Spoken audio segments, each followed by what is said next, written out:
City India news Telugu.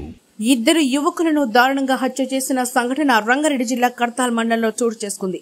గోవిందాయపల్లికి చెందిన వారిగా గుర్తించారు. వివరాల్లోకి వెళితే కర్తాల్ మండల కేంద్రంలోని బటర్ఫ్లై సిటీలో ఇద్దరు యువకులు దారుణ హత్య చేశారు.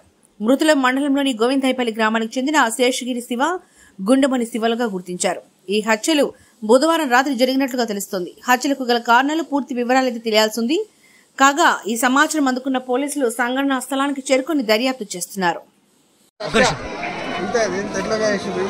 రాత్రి గోవిందాయపల్లి గ్రామానికి చెందిన శేషగారి శివ, గుండమోని శివ అనే ఇద్దరు వ్యక్తులను జల్కం రవి అనే పర్సన్ హైదరాబాద్ నుంచి గాయత్రీనగర్ చౌరస్తా నుంచి రాత్రి 9 గంటల తర్వాత ఈ ఆయా కర్తాల్లోని బటర్ఫ్లై సిటీకి తోలుకొచ్చి వాళ్ళిద్దరిని హత్య చేశారు.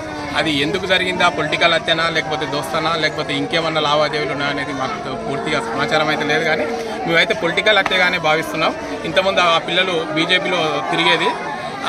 ఈ ఎమ్మెల్యే ఎలక్షన్లప్పటి నుంచి ఆ పిల్లలిద్దరూ కాంగ్రెస్లో తిరుగుతున్నారు. అందుకోసం వాళ్ళు ఏమైనా మనసులో పెట్టుకొని ఈ బీజేపీ వాళ్ళు ఈ గుండాయుధం చేసి అతన్ని రాత్రి తీసుకొచ్చి తాపించి తినిపించి హత్య చేసిరని మేము భావిస్తున్నాం. వాళ్లకు న్యాయం జరిగే విధంగా, తల్లిదండ్రులకు వాళ్ళ అన్నదమ్ములకు న్యాయం జరిగే విధంగా పోలీసు వాళ్ళు చట్టపరమైన చర్యలు తీసుకొని ఆ ముద్దాయికి సరైన శిక్ష వేయించాలని మేము కోరుతున్నాం.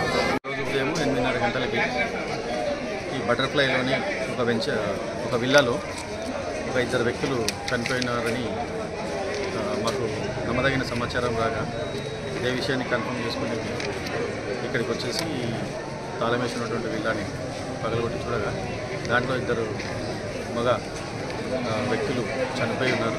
ఒకరు హాల్లో ఇంకొకరు బెడ్రూమ్లో చనిపోయినారు. వీళ్ళని గురించి విచారించగా వీళ్ళు ఒకరు గుండమోని శివ, గోవిందపల్లి విలేజ్కి సంబంధించినతను, మరి ఇంకొకరు శేషగిరి శివ, ఇతను కూడా గోవిందపల్లి విలేజ్కి సంబంధించినటువంటి వ్యక్తిగా తెలిసింది. దీనికి సంబంధించి మిగతా విషయాలు తెలియాల్సింది. దీన్ని తదుపరి విచారణ చేసిన వాళ్ళ మీద చర్య తీసుకుంటారు. వెరిఫై చేస్తాం. దానికి సంబంధించిన ఇన్వెస్టిగేషన్లో పూర్తి విషయాలు తెలుస్తాయి. దానికి సంబంధించి తీసుకుంటాం.